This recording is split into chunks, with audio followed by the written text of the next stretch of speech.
This hearing will come to order, and good afternoon to everyone. Welcome to today's hearing entitled The Role of Technology in Reducing Illegal File Sharing and a University Perspective. Today we're going to be addressing the issue of illegal file sharing on university computer networks. This practice, which is known as digital piracy, is costing the entertainment industry billions of dollars and thousands of jobs. I would also note that illegal file sharing isn't just about royalty fees. It clogs campus networks and interferes with educational and research mission universities. It wastes resources that could have gone to laboratories, classrooms, and equipment, and it is teaching a generation of college students that it's all right to steal music, movies, and other content because it's easy to download on the internet. That's wrong, and it needs to be stopped. Our committee is not the first to address this issue. Under the leadership of my friend Lamar Smith, the Judiciary Committee held a series of hearings on this topic in the last Congress. The Education Committee has also held a hearing on this issue. However, those hearings focused on the illegal and regulatory structure as was appropriate given the jurisdiction of the committees.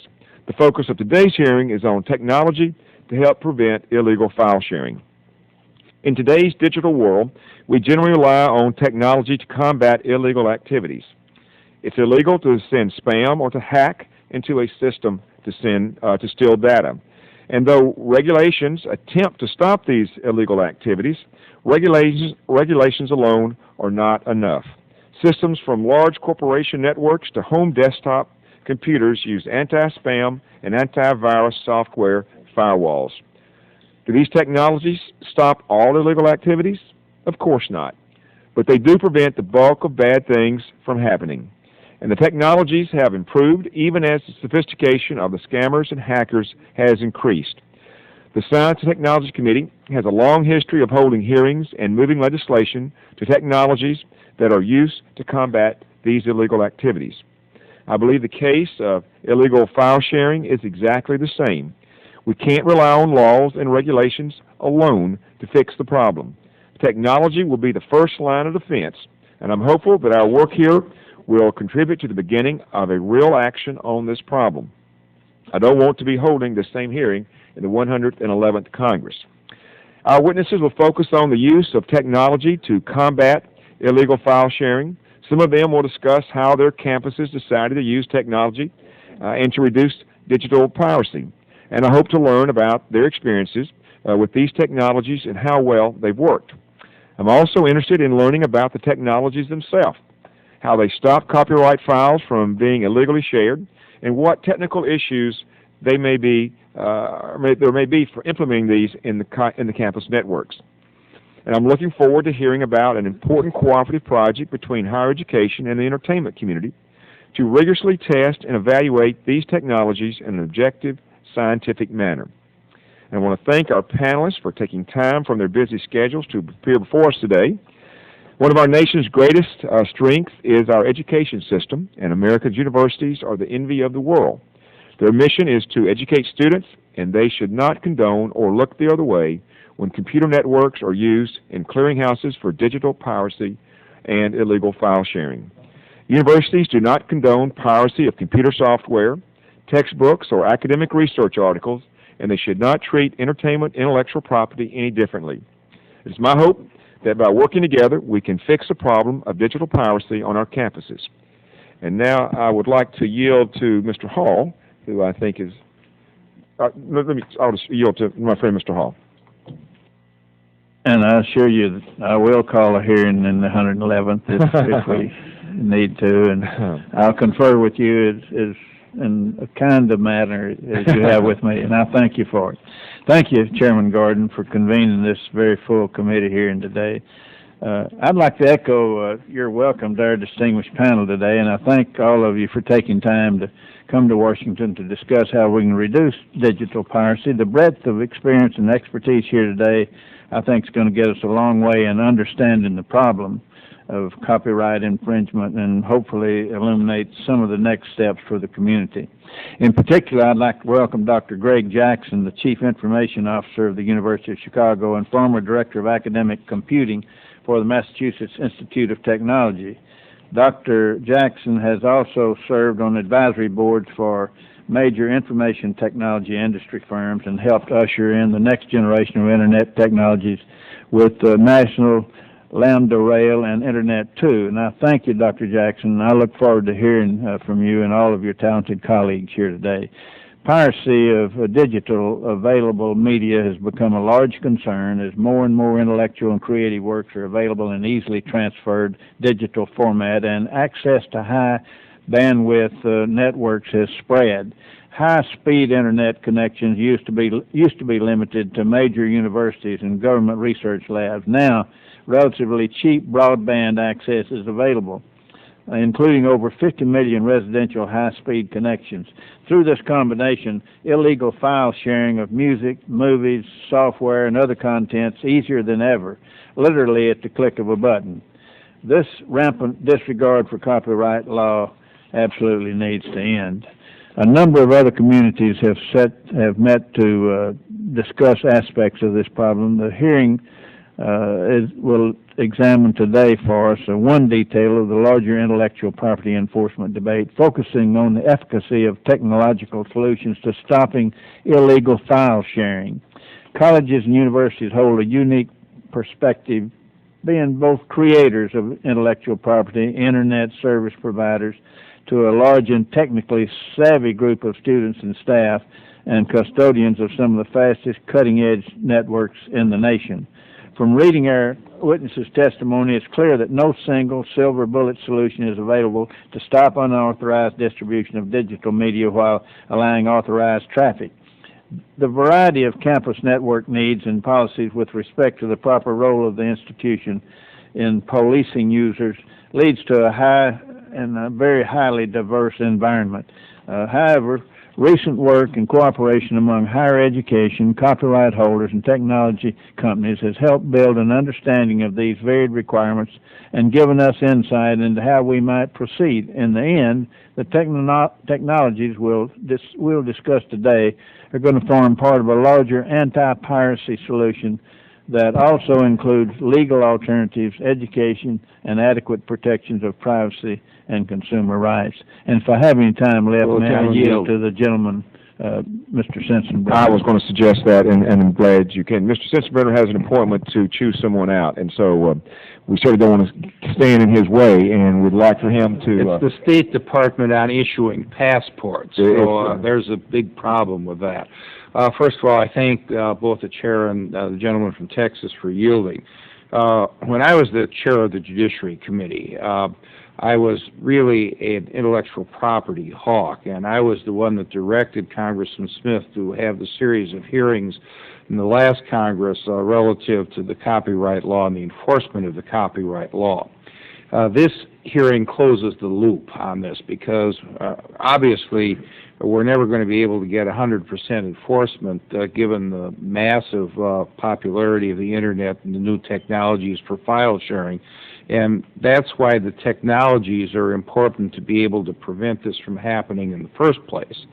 I'm a graduate of Stanford University, so is my son, and when I went out to visit my son during his time out at Stanford, I frequently checked in with the front office.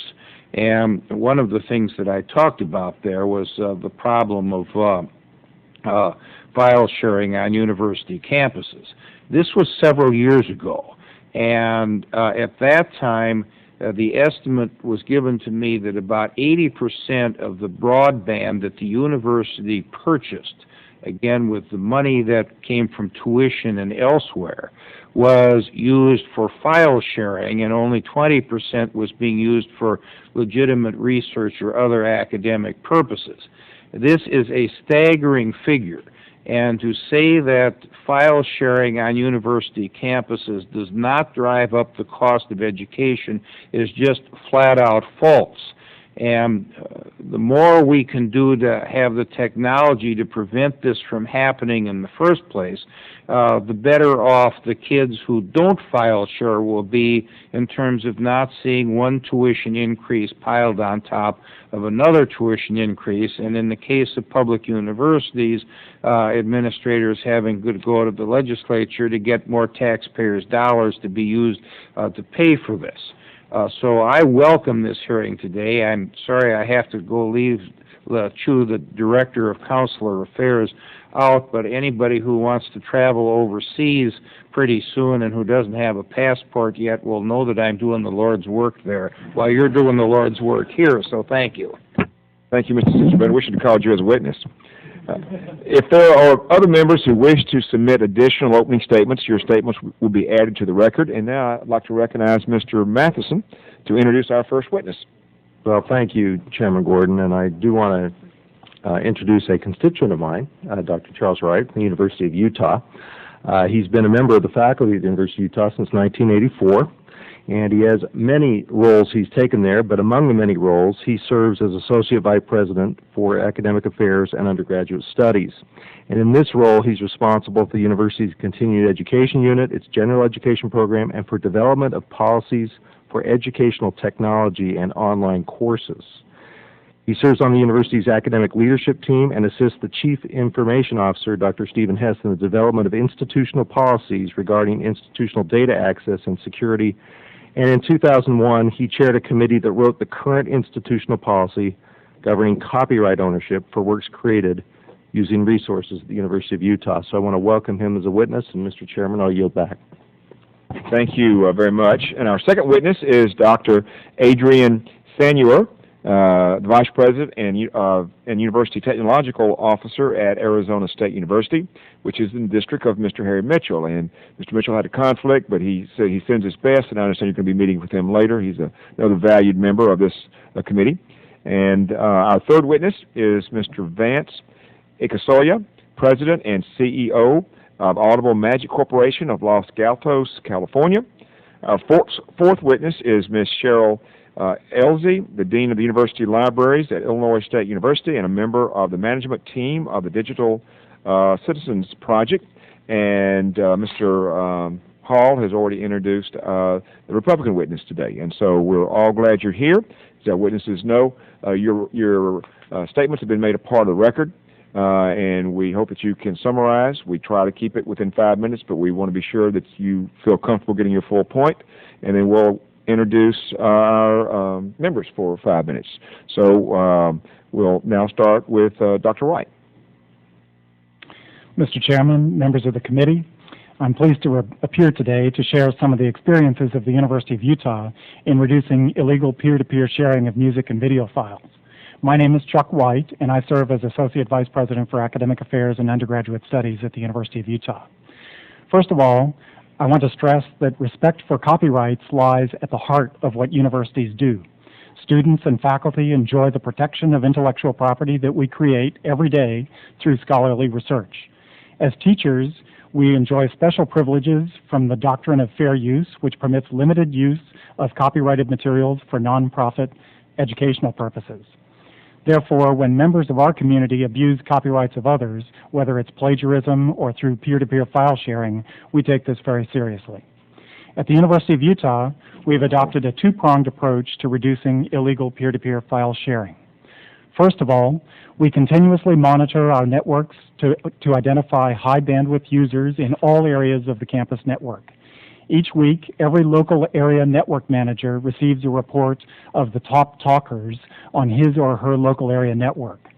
Each LAN manager is responsible for assessing whether the high bandwidth activity is an appropriate use of university resources, and if not, that person is responsible for correcting the situation. In the part of our network that serves the student residences, we run the Audible Magic software, which monitors network traffic to detect and block the transmission of copyrighted works that are registered with Audible Magic.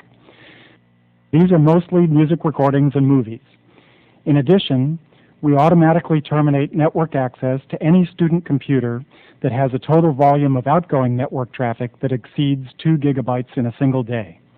Whenever this happens, someone from our information security office follows up with the user to determine whether or not the network activity was appropriate. That person then takes action to either restrict the activity or to allow it to continue.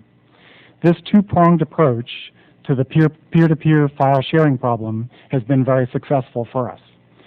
We reduced the number of DMCA copyright abuse notices from RIAA, MPAA, and others by more than 90%. We currently deal with only 2 or 3 notices per week. After implementing this strategy about 3 years ago, the university saved about $1.2 million per year in internet bandwidth charges. In addition, we saved an estimated $70,000 per year in personnel costs that would have otherwise been required to investigate and respond to copyright abuse complaints. Every time our Information Security Office investigates a valid complaint or finds an instance of illegal file sharing activity, the user must agree in writing to abide by the university's acceptable use policy in order to have his or her network access restored. The rate of repeat offenses is low. In more than 10 years, there have been only 3 instances where a user's network access was permanently revoked. It's important to realize that there is no software or other network monitoring technology that can identify illegal transmission of copyrighted material with 100% reliability. Port shifting and encryption are just 2 of the many effective strategies that peer-to-peer file sharing programs use to overcome almost any technology solution to this problem. That's why it's important to use multiple strategies, for example, Audible Magic combined with network traffic volume monitoring, for detecting suspected violations. It's also important for the university to contact users personally in each case to make a detailed assessment of the situation. Our approach is largely, though not 100%, effective for reducing illegal file sharing activities on our campus. It allows us to block some content automatically, and it allows us to ensure that our network bandwidth resources are used appropriately, while at the same time respecting the privacy of individual users. Thank you. And Dr. Sannier, you're recognized. Thank you, Chairman Gordon, Ranking Member Hall, and distinguished members of the committee for giving me this opportunity to describe for you Arizona State University's use of technology to reduce the incidence of copyright infringing file sharing on its campus networks. My name is Adrian Sannier, and I'm the University Technology Officer at Arizona State University, responsible for the governance of the network, among other duties. As one of the nation's largest universities, with over 65,000 students attending its 4 campuses in the metropolitan Phoenix area, ASU provides its students, faculty, and staff with an extensive and evolving array of computing and communication services. These services have become a core enabler of the university's academic and research missions and will continue to do so in the foreseeable future. To govern the legitimate use of these services, ASU has developed an acceptable use policy for its computing and communication services that expressly forbids their use to transfer or exchange files when that transfer or exchange would infringe on copyright. Users of the university's computing and communication services must electronically agree to this policy as a condition of connection. The policy explicitly forbids the use of university communications or computing infrastructure for any unlawful communication, including threats of violence, obscenity, child pornography, copyright infringement, and harassing communications. I'm pleased to report that, despite some reports to the contrary in the popular press, ASU has a relatively low rate of complaint about the illegitimate use of its network from copyright holders, such as the RIAA. ASU's complaint rate, which is the number of individuals alleged to have distributed copyrighted content per 1,000 students, is less than half 1%, the lowest among the 25 institutions for which the RIAA released data this past spring. In a recent letter to university presidents around the nation, the RIAA outlined a set of 4 best practices that they recommended that universities employ to prevent or reduce student exposure to lawsuits. ASU was an early adopter of these practices, and they're the cornerstones of our successful containment efforts. The first recommended practice is education. ASU incorporates education about the illegitimate use of networks in our new student orientations, our residence hall orientations, and our twice-yearly information security orientations. The second recommended practice is to offer students a legitimate online service as an alternative to illegitimate file sharing. Beginning in July of 2005, ASU was an early adopter of one such service, a digital entertainment network designed specifically for college students known as Ruckus.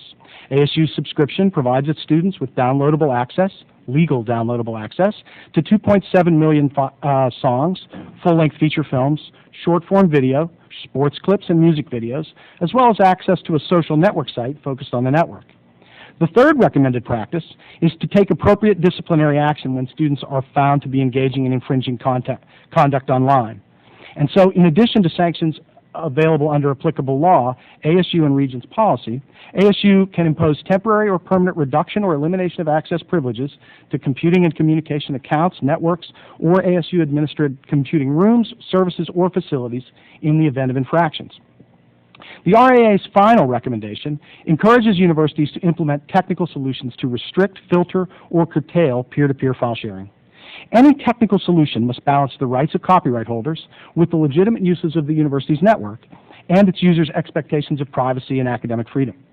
Beginning in December of 2000, ASU's first attempt at such a solution was a packet shaping solution. The packet shaping solution restricted the amount of bandwidth available to peer-to-peer file sharing to a portion of the network bandwidth so that we could contain how much file sharing was being done. But by 2006, the amount of legitimate network traffic had grown so high that reinvesting in that solution, which had cost the university about $250,000, seemed the wrong alternative. After evaluating several different products and approaches, we finally settled on Audible Magic's CopySense network appliance. The CopySense product does not disable peer-to-peer networking services or restrict the bandwidth available to them. Instead, the CopySense appliance treats copyrighted material as if it were a computer virus on a P2P network. It works by blocking the exchange of copyrighted content while allowing legitimate files to transfer unobstructed. While our technical team was skeptical of this approach at first, our initial tests convinced us that the CopySense approach would provide us with a viable solution. We installed the CopySense solution in spring semester without fanfare. It was configured to reject any traffic identified as registered commercial music, likely commercial music, commercial film and TV, or likely commercial software. And it began rejecting about between 5 and 10% of the overall network bandwidth immediately, identifying that traffic as the exchange of copyrighted material. Overall, I would classify our adoption of CopySense as one of the easiest technical adoptions we've undertaken, and that it has thus far caused very little disruption in our community. The list price is just over $200,000, and so that will, as a Pioneer reference account, we'll probably end up spending closer to half of that for an implementation of ASU scale. While we at ASU are pleased with our new technical solution, we remain concerned about the potential for ongoing arms races. Peer-to-peer services have evolved to defeat countermeasures before, and it would be foolhardy to think that they won't continue to do so. And as long as these arms races continue, universities will be called upon to continue to expend resources in the defense of copyright that they might spend otherwise. We therefore applaud the progress that many in the market have made in developing new and more effective business models for the consumer-friendly distribution of electronic content, and look forward to the day that these improved services make copyright infringing file exchange unattractive to all but the fringe of our community. Thanks again for this opportunity to share Arizona State University's experiences with you. Thank you, and Mr. Ikoyze. Good afternoon, Chairman Gordon, Ranking Member Hall, and distinguished members of the committee. My name is Vance Ikoyze, and I'm President and CEO of Audible Magic Corporation. Thank you for your invitation to appear today. By way of background, Audible Magic provides solutions to identify and manage electronic media, including preventing its piracy.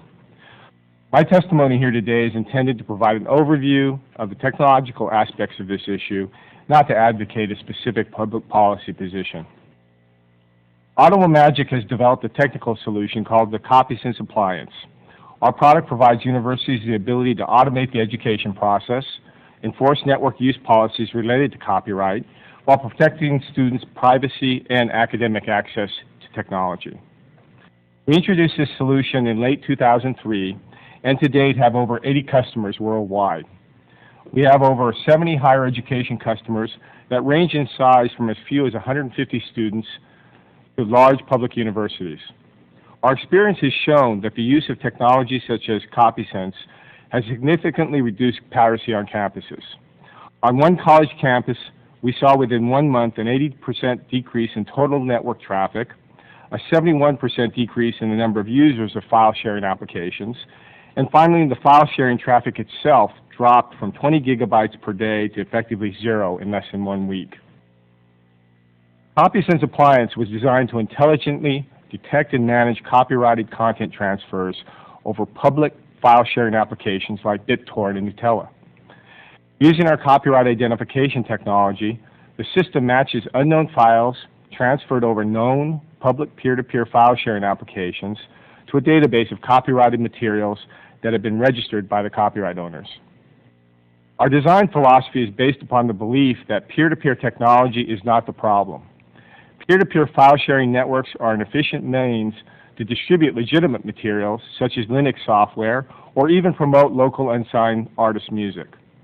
However, it is the unauthorized transfers of copyrighted works whose owners do not want their works copied that is the problem. Our product allows the technology to work for everyone. The system can be used to allow content owners, such as a local garage band, to designate their content to be freely distributed, while a major label could designate their content to be blocked from distribution. Our product ranges in price from $5,000 on a small network to about $100,000 for a larger university network, depending on the bandwidth managed.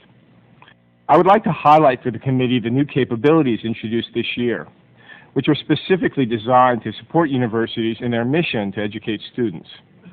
The CopySense systems provides universities the ability to influence student behaviors through a graduated series of student communications and sanctions. The CopySense system can detect student violations of a university's network policies, which can include using peer-to-peer applications to download copyrighted music or movies. Upon detection of these violations, the system will communicate with the student by automatically redirecting the student's internet browser to a university-maintained website. This website can be used to educate the student on their violation and the reasons why their behavior was inappropriate. These pages could even be used to administer a copyright lesson and test.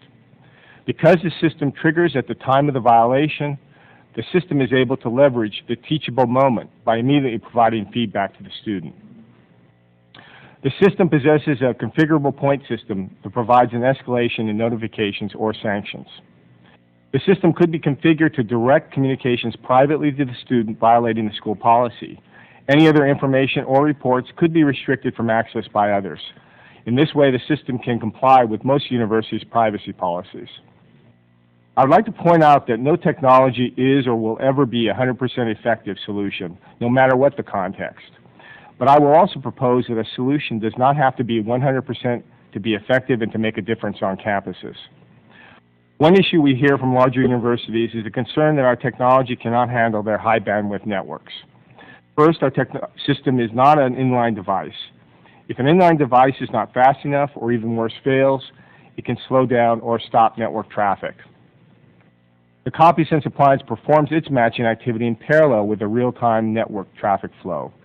The actual experience of our customers has been that the CopySense appliance has no adverse impact on network performance. Secondly, we often get questions about our effectiveness. How can we match and identify files quickly enough to stop the transmissions of offending files when the campus networks are so fast? We have designed a very sophisticated solution to this problem. Let me briefly explain both the concern and how we handle it. Files transferred over networks are broken up into discrete chunks referred to as packets. In order to make a match, a portion of the file will need to be reassembled and a number of packets collected. At that point, we can perform a match using our fingerprinting technology. You might be thinking, this must take a long time, and so on high-speed networks, the system won't ever match a file before the offending file transfer has already occurred. Our technical approach isolates this problem to only the first time we see the file being transferred. The first time we encounter a file we have never seen before, we must go through the process of using our fingerprinting technology. However, once this occurs, we can associate the file with an identifier, which is like an ID number. This ID number can be read from the data transmission very quickly and in more than enough time to take action. Can technology solve the problem of piracy of copyrighted works in every instance? Can technology clear all university and college campuses of illegal file sharing? Technology will never be the entire solution. Technology is just one of the essential tools to combat piracy on campuses. And as the title of this hearing indicates, technology can reduce the number of violations and play a major role in supporting universities and colleges' efforts to address this most important issue. Thank you. And Dean Elzy, you are recognized for 5 minutes. Chairman Gordon, Congressman Hall, and members of the committee. Thank you for the opportunity today to share with you information about Illinois State University's Digital Citizen Project. Illinois State University is a typical university campus of 20,000 students, great faculty and great kids. They're not inherently bad people, but college students everywhere share movies, music, TV shows, games, and software, a good deal of it without copyright permission. Our campus is no different. I described the Digital Citizen Project in detail in my first congressional testimony before the House Subcommittee on 21st Century Competitiveness last fall. But briefly, this project started back in 2005 when we received nearly 500 copyright violation notices. The pivotal moment for me came personally, though, when we received 4 subpoenas for students who were going to be sued. I think I felt the situation more deeply because I myself have a son at Illinois State. What would I think, or how would I react if this was my child being sued? To tell the truth, I'd be raising hell with the university for not protecting my son. Why did they let him do this? Why wasn't someone watching? So what could ISU do? The simple answer seemed to be, why don't we go ask them what they want? Them, in this case, was the RIAA. So we did. Though no institution had actually come to them before, the good news is they were willing to talk, and that 28 months ago marked the beginning of our project. From the first, the project leaders felt it was crucial to work with everyone, literally everyone, in solving this issue. We've worked closely with RIAA and MPAA as our main long-term project advisors and supporters. We're also partnering with Ikoyze and the American Council on Education, and we've talked to the American Library Association and the Association of Public Television Stations. From the monitoring and enforcement industry, we've had Packeteer on campus for a long time. And we've talked to or worked directly with Audible Magic, Red Lambda, Interisys, eTelemetry, Allot, Safe Media, and others. We're investigating still more like the Bradford Networks. Legal digital media services we've met with include CDigix, Ruckus, Apple, Napster, Pass Along, and XM Satellite Radio. New ones surface almost every day. We came to Capitol Hill on 5 occasions and met with the staffs of dozens of congressmen, senators, and committees, both Democrat and Republican. We've gone to almost a dozen agencies looking for funding, and we're still looking. We've even talked at some length with the Electronic Freedom Foundation. They gave us what we considered high praise when they said, after a long conference call, that our project sounded, quote, as good as they could hope for. Digital Citizen is designed to incorporate education, monitoring, legal digital media services, fair use and easier copyright permissions, K-12 education and ethics training, and rewards for good digital citizenship.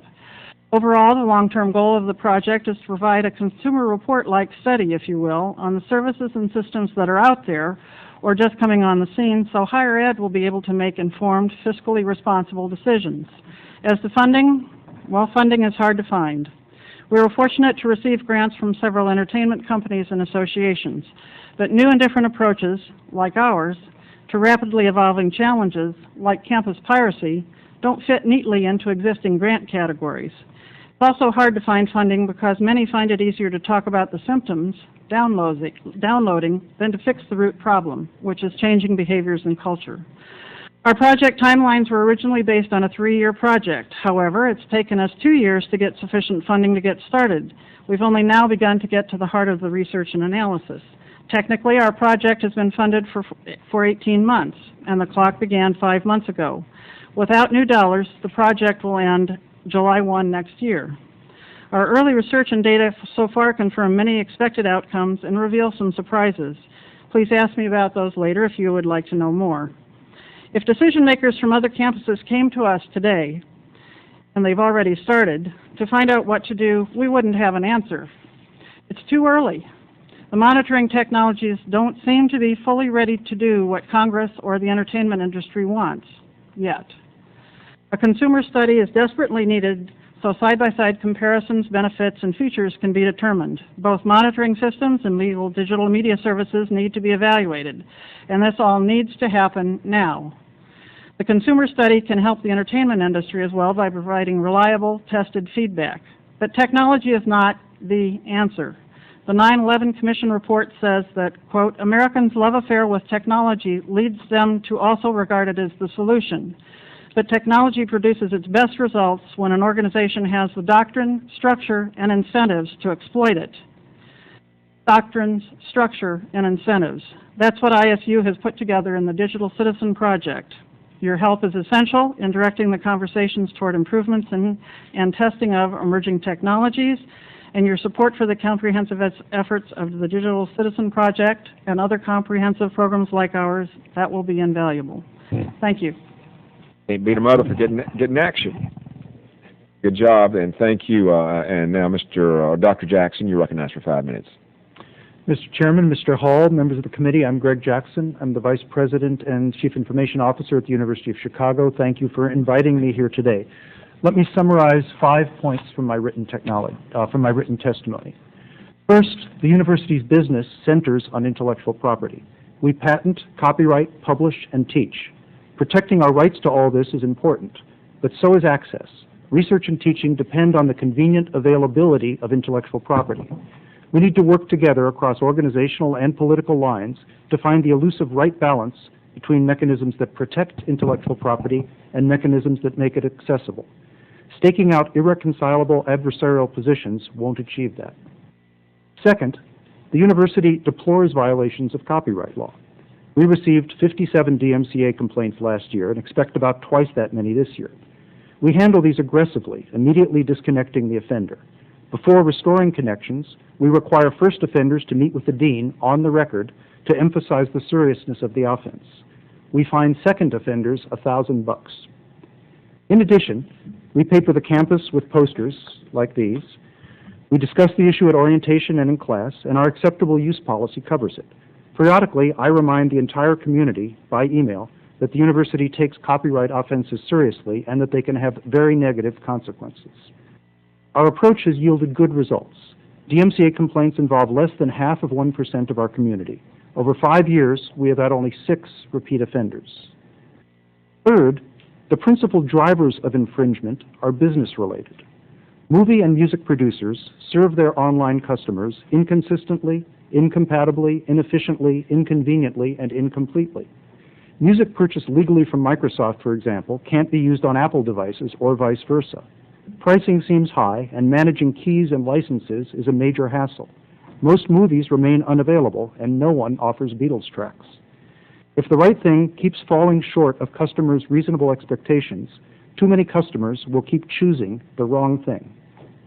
Fourth, network-based anti-infringement technologies fail within high-performance networks. As I detail in my written testimony, the Internet transports not distinct intact files, but rather files chopped up into packets and then shuffled together. Only limited address and type information and not content is readily available in transit. Address and type alone cannot accurately identify illegal transfers, and reconstituting file content for blocking at network speeds can be a daunting challenge. This is why the dominant anti-infringement technologies fail within high-performance networks. Both traffic-shaping products, such as Packeteer, Red Lambda, and Clouseau, and signature matching products, such as Audible Magic. These may work today at the relatively slow borders between campuses or dormitories and the regular Internet, as we have heard today, but they will fail even there as strong encryption becomes commonplace and legitimate applications of peer-to-peer file sharing expand. Moreover, as Apple, Amazon, and others sell unprotected copyrighted music and movies, legal network transmissions will become identical to illegal ones, further hampering anti-infringement technology. Finally, technological obstacles to behavior have limited counterproductive effects. We have learned this lesson from long experience with intensively networked university communities. The only successful, robust way to address problems that involve personal responsibility and behavior is with social rather than technical tools. We must teach and persuade people that certain behaviors are socially and economically counterproductive for their own communities. If owners, publishers, transmitters, and users do that teaching together, collective benefit will trump individual malfeasance. If we instead try to restrict behavior technologically, the only result, as Dr. Sannier said earlier, will be an arms race that no one wins. I hope that the committee translates this lesson into effective policy and collaborative practice, and I appreciate the opportunity to provide whatever help I can.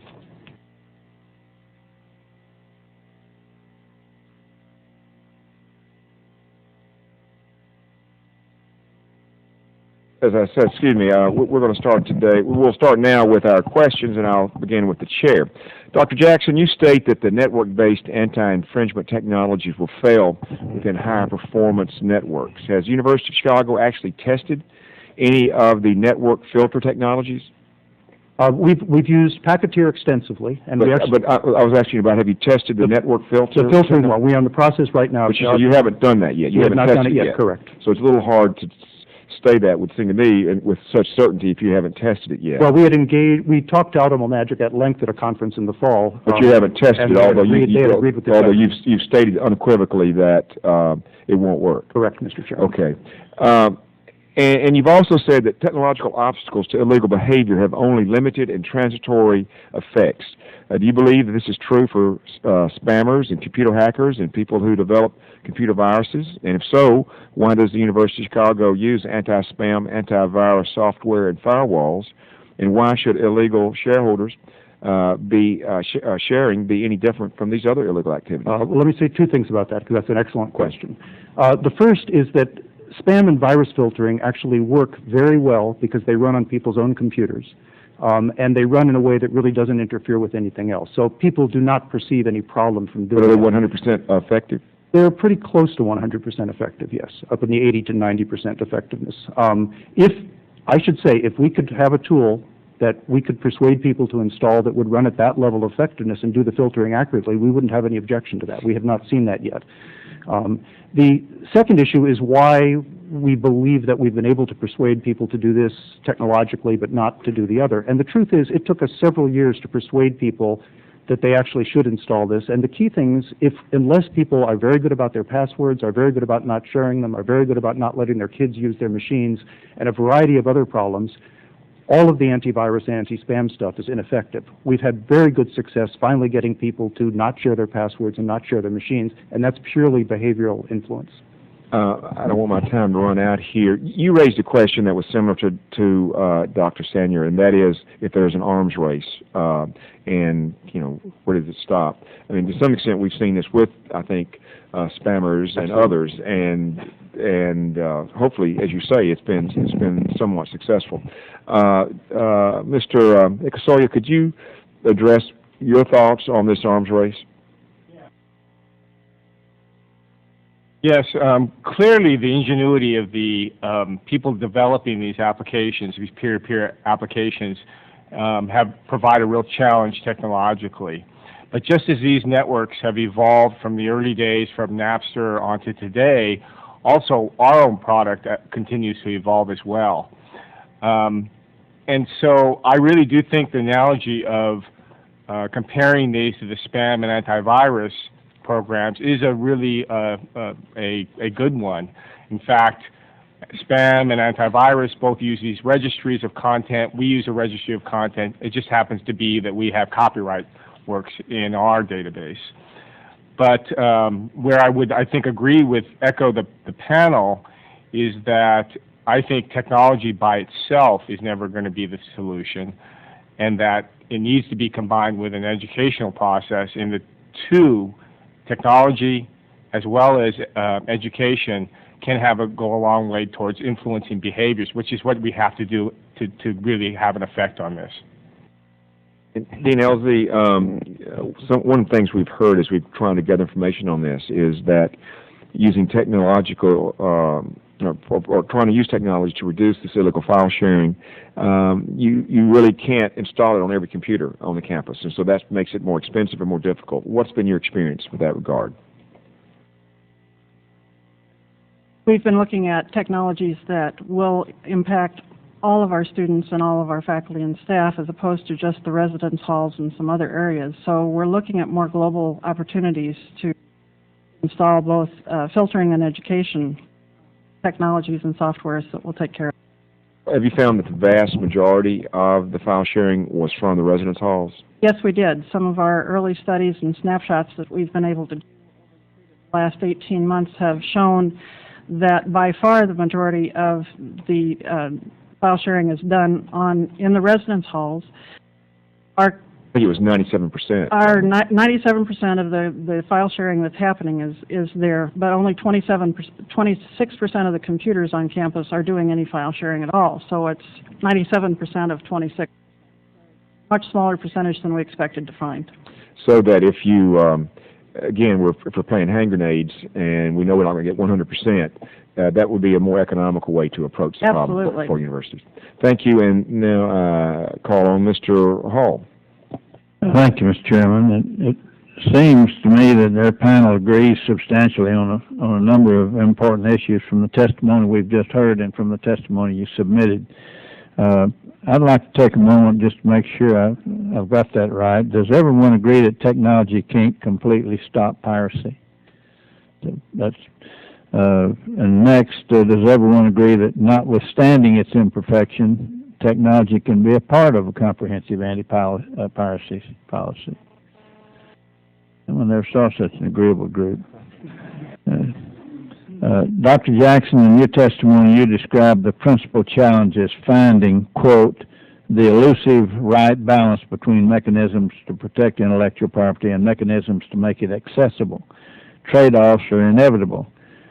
So it appears that the broader community has entered into a number of cooperative projects on this, including Dr. Elzy's digital citizen project and the Joint Higher Education and Entertainment Industry Committee. Dr. Jackson, do you believe these groups can provide the information your institution needs to make informed decisions about comprehensive anti-piracy efforts? I believe they're on the right path to doing that. We participate in the Joint Committee, and that's been a really useful place to come to common ground, I think. I mean, in a sense, there's been better discussion on the technological pieces than on the educational pieces. So each of us is doing our own educational thing, and it's been much harder to find a coherent campaign that we can all do together that will really help students understand that they're shooting themselves in the foot. One day you think there'll be technology that'll do that?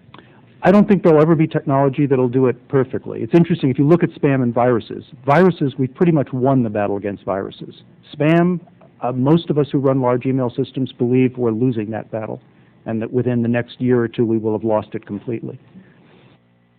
Do the other panelists agree that vendors, higher education, and the entertainment industry are making some progress in this area? You want to care to comment on that? I think that the progress you are making. Yeah, I think it's clear that we're making significant reduction. I think that all the panelists agree that this is an evolving issue, that the technologies that sharers are using will require escalating countermeasures in that arms race that I referenced, but that also the industry itself is making progress. Probably the most significant technological advance, or advance of any kind, in this area is the introduction of rights-free the ability to purchase rights-free music, that it meets consumers' demands. That, more than anything else, will reduce the demand for illegal file sharing by providing an excellent legal alternative. Dr. Elzy, I mentioned you in my question. What is your opinion on the progress that's been made? I think there's been a significant amount of progress, particularly because we've been able to talk to different groups and get different people to the table that haven't been before. I think evidence of the improvement that we're seeing is that the entertainment industry itself is taking great strides. One of the ways that a lot of the monitoring systems will find digital files is through some sort of electronic signature on the file. And for example, we've seen an increase of 40% in how many of the files are signatured. The caution here is that music industry has gone from 11% to 51% files found. So we can only find 1 out of 2 illegal file transfers. The electronic file signatures for movies are almost non-existent.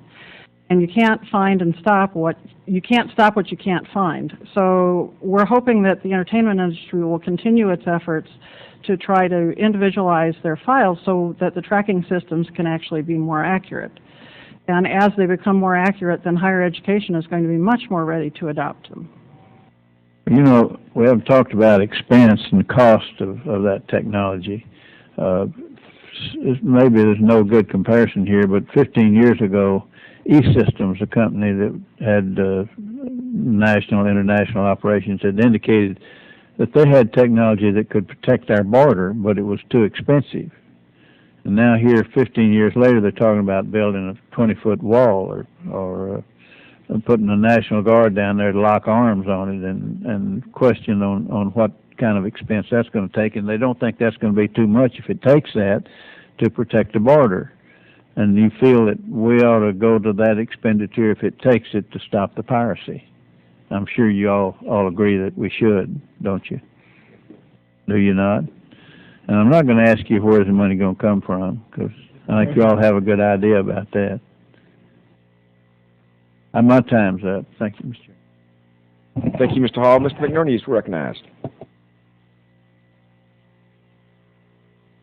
Thank you, Mr. Chairman. I'm afraid I'm going to overrun my 5 minutes, so you'll have to hold me back a little bit here.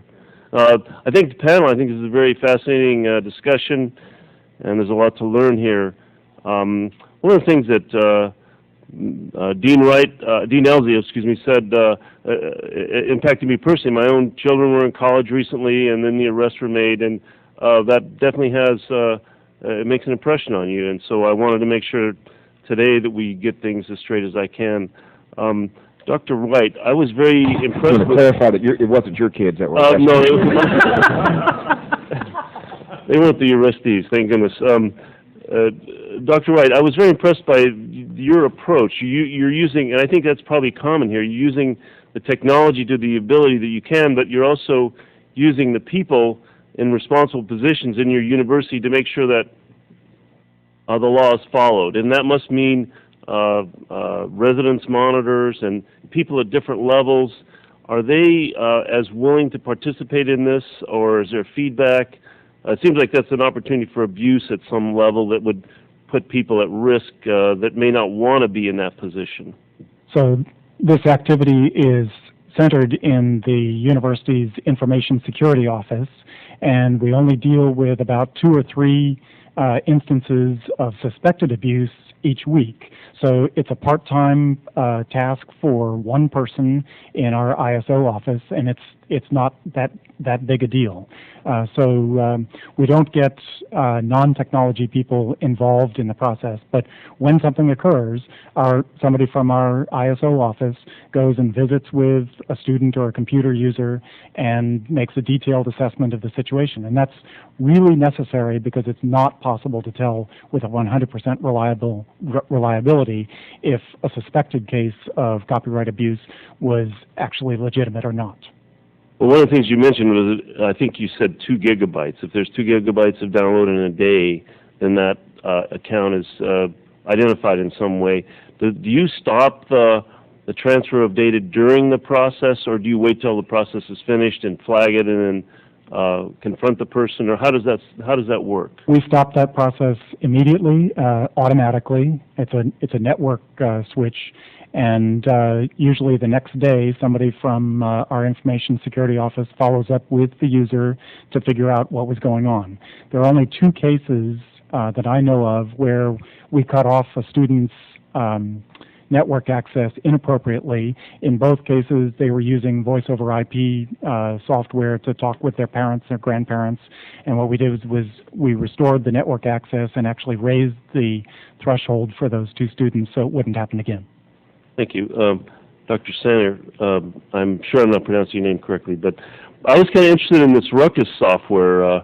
That's something that's available to the university to download films and music and so on. But Dr. Jackson raised a good question. If you go legitimately to Microsoft or Apple, you can't share files. Does Ruckus get around that problem? Does it allow students to play on different platforms and so on?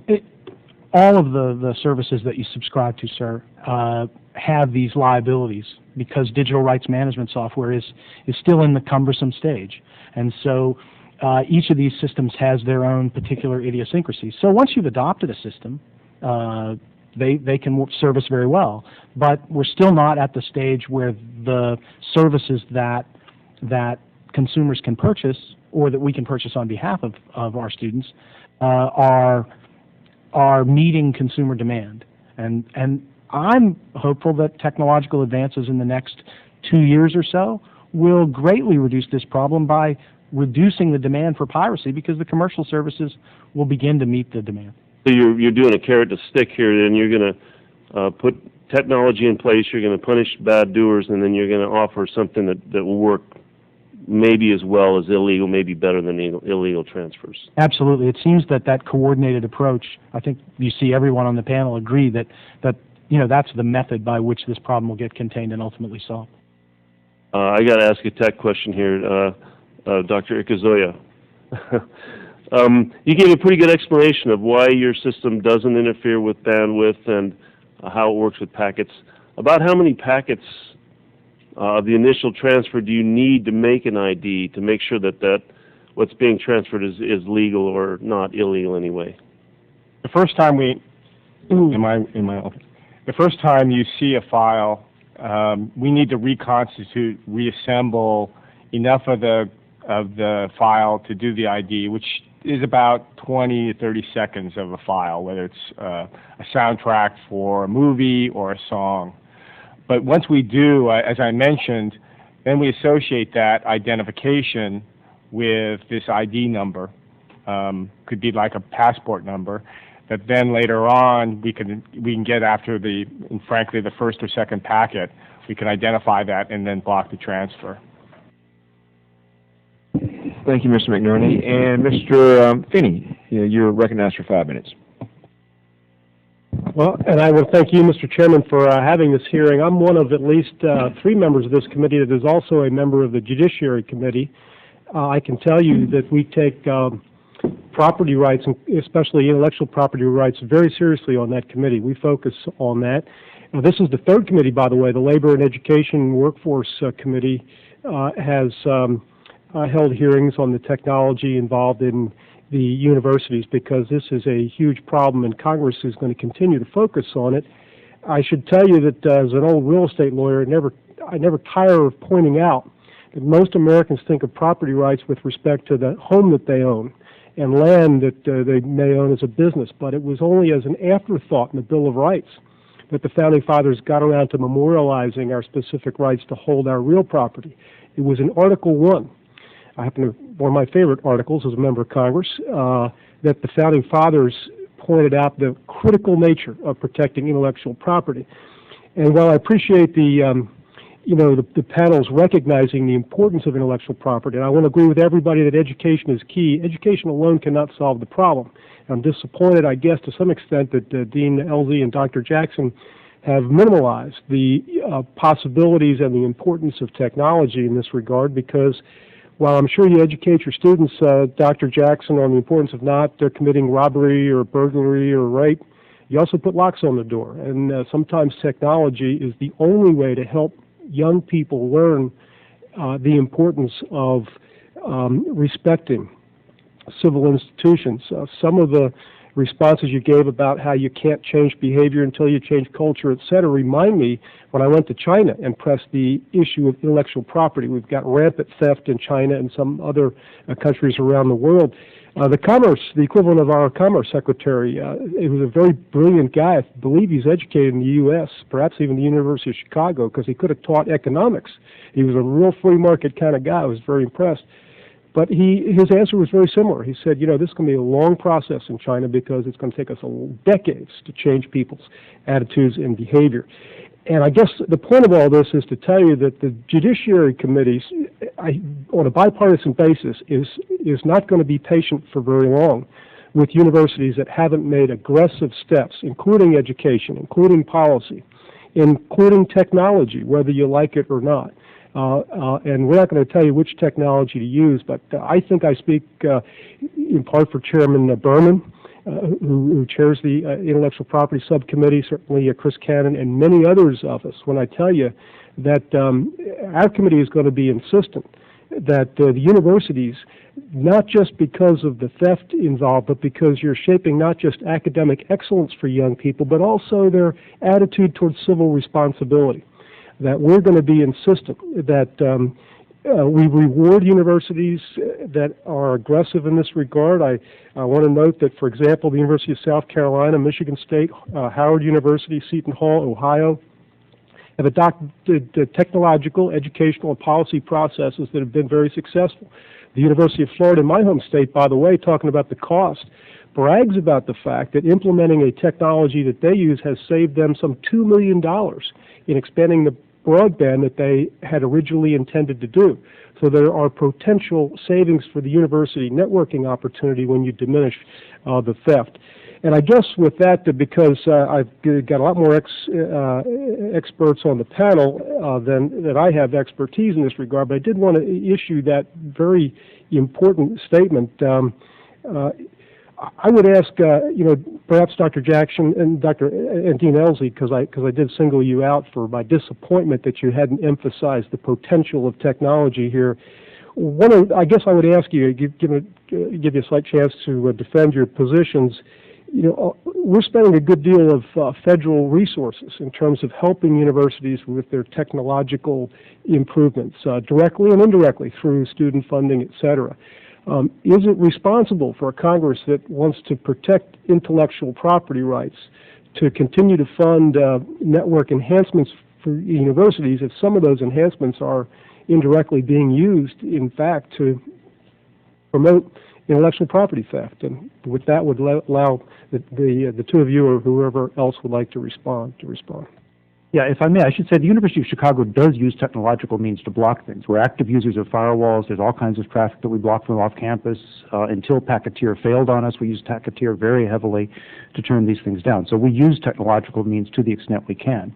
And I should also be clear. I mean, my job is to make sure that our network is maximally available so that we do the best teaching and research we can. There's all kinds of other use that's going to happen with unused cycles, but anytime other use starts interfering with research and teaching, I'm not doing my job. The key thing is that the technologies that we use to keep the interfering stuff from happening have to also not interfere with the critical stuff.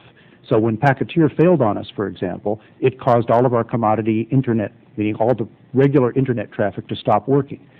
And it took us a while to figure out what was going wrong and to pull the Packeteers out.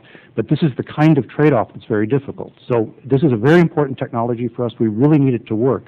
But it needs to work in such a way, this is my point about trade-offs, that it doesn't tread over into throwing the baby out with the bathwater, if you will. But if I gave the impression that we're not fans of using technology to do effective screening, we absolutely are. But I do believe that at this point, the technological means available to us aren't going to get this job done, and that we need to go way beyond that, and if we rely on the technology alone, that we're not going to get anywhere.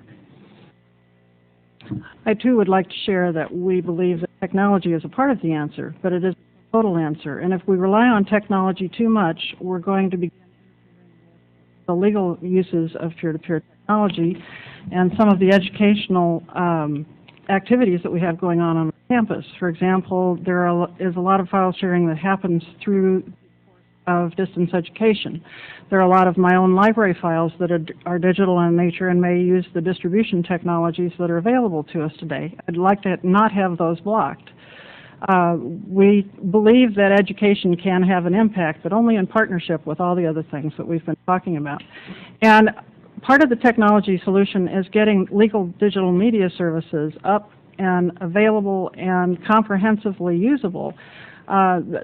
Approximately 67% of our incoming high school seniors, college freshmen bring iPods with them, but Ruckus doesn't work with iPods. So you have a group of students who are disenfranchised unless they switch over to a different MP3 player or you offer multiple services. And when I was sitting in a focus group with a number of students, and I asked them, after they had given a presentation on illegal sites and how their students use it, everybody does it, that kind of thing, I asked them to name a legal media service for me, and they couldn't name one.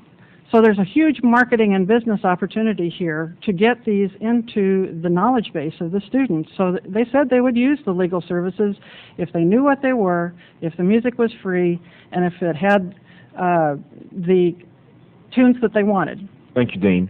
Mr. Finney, we're going to let you join us, or join Mr. Sensenbrenner on the next committee, our next panel. And Mr. Wilson is recognized for 5 minutes.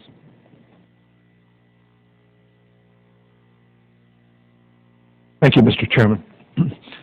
Just a question broadly, but I understand that Ohio University, which is in my district, has recently implemented some innovative procedures to fight the illegal file sharing. How much do universities communicate with each other in regard to resolving these kind of problems? And secondly, have you set up any formal pathways of communication to do your plan for in the future? Well, here I am at the end. The answer is we communicate extensively on all kinds of issues, but this has been security, research computing, file sharing have been very high on all of our lists for a while. To tick off a few of the mechanisms, the Joint Committee that was mentioned several times already has been a really effective compact medium. A few of us sitting in a room. Ikoyze, which is the umbrella organization in higher education, has a whole set of activities designed to communicate. If you look at the program, there's a huge fall conference where everybody goes, and there's a lot of the program and a lot of the side conversations that are about this. We trade notes all the time. And this is really important because it's the only way that you learn. To take the chairman's point earlier, one way for us to find out if things work is to sort of try them. The other is I can go to one of our peers that's very similar to us and see what they've done, and if they've succeeded, I'm going to adopt that, and we do these kinds of things all the time. So there's a lot of communication about the technological opportunities and limits, and there's an increasing amount of communication about whether it's poster campaigns or other kinds of educational campaigns that we can do. One interesting comment that I'm not sure I should make this comment, but I will anyway. In terms of enforcement, one of the problems we have is that we have a set of students who have gotten into trouble doing this. And one of the things that's useful to make a point is to make sure the rest of the community knows that folks have gotten in trouble doing this. So public hangings, if you will. And here, curiously enough, we run into the Family Educational Records and Privacy Act, which is a federal law that says we cannot disclose this kind of thing publicly. My hope very often is that a student who we've busted and put through the process will go to our student newspaper and complain, because then the student newspaper will publish it and we get exactly what we want. But it's this curious game we have to play to try to sort of prod them to ask us a question. It's a difficult situation, and we feel badly about what's happened in Ohio. We had a situation like this a couple of years ago where even some Social Security numbers of alums got out, and it was a real difficult situation. So I was just hopeful that the communication was going on between the universities, that we did not apply ourselves to make sure that everybody was going to be safe from it. That's all I have, Mr. Chairman. Thank you. Thank you, Mr. Wilson. And Dr. Gingrey is recognized for 5 minutes. Mr. Chairman, thank you. I wish our legal experts, our attorneys, were still here, Mr. Sensenbrenner and Mr. Feeney. Maybe if they could answer this question for me. But I'm old enough to remember as a kid that you wouldn't buy all the comic books on the shelf. You would just buy maybe 10 or 15 or 20 of them, and when you got through reading them, you'd swap those with the kid across the street for the 20 that he or she had that you didn't have. And I don't know, really, when you cut right to the chase, how different that is from sharing these music files. And I say that, but at the same time, I'm a real stickler and firm believer in the rule of law and wanting youngsters, as Ms. Elzy and Dr. Jackson said, that you probably can't completely solve this problem technologically, and of course you all raise your hands and agree to that, and there needs to be some balance, and I truly believe if you can scare the bejesus out of them and show what could happen if they're guilty of stealing intellectual property, and appeal to their sense of fairness and fair play. Of course, I think in your testimony, Ms. Elzy, you had said that some of the kids arrive at the college campus as freshmen, having engaged in stealing intellectual property since the 3rd grade, kind of like me in the comic books of 50 years ago. So I don't know exactly how you get to that. So these comments, of course, not in the form of a question. You might want to, any one of the 5 of you might want to comment on that. But in regard to a specific question, and Dr. Wight, this was that fair use issue. In your testimony, you highlighted the exemption of copyright for certain nonprofit education purposes. I'd like for you or any of you to elaborate on how copyrighted works are used in coursework on your campus, and if the other witness would like to discuss that as well, that'd be great. So we do use a lot of copyrighted work on our campus for teaching purposes and research purposes, and the doctrine of fair use gives us the limited right to do that free of charge. We can only do it with portions of work, and we have to restrict it to nonprofit educational activities, but we derive huge benefits from the doctrine of fair use in that respect. More recently, the TEACH Act has given us the ability to use digital copyrighted works in our teaching, in our classes. And again, there are limitations to what we can do. There are responsibilities that we have to live up to in terms of educating students about the copyright and how the use is limited in teaching. We have to password protect the digital files so that they can't be released. So we have a lot of responsibilities to live up to, but as long as we live within the rules, then we are allowed great latitude in using these materials for teaching, and it would be very, very difficult to get along without it. I'd just like to echo Dr. Wright's emphasis on how important fair use is to scholarly activity of all kinds. And I think this is why this is such a particularly important issue, that if we were to allow stringent enforcement of copyright to erode fair use, the country as a whole would be much the worse for it.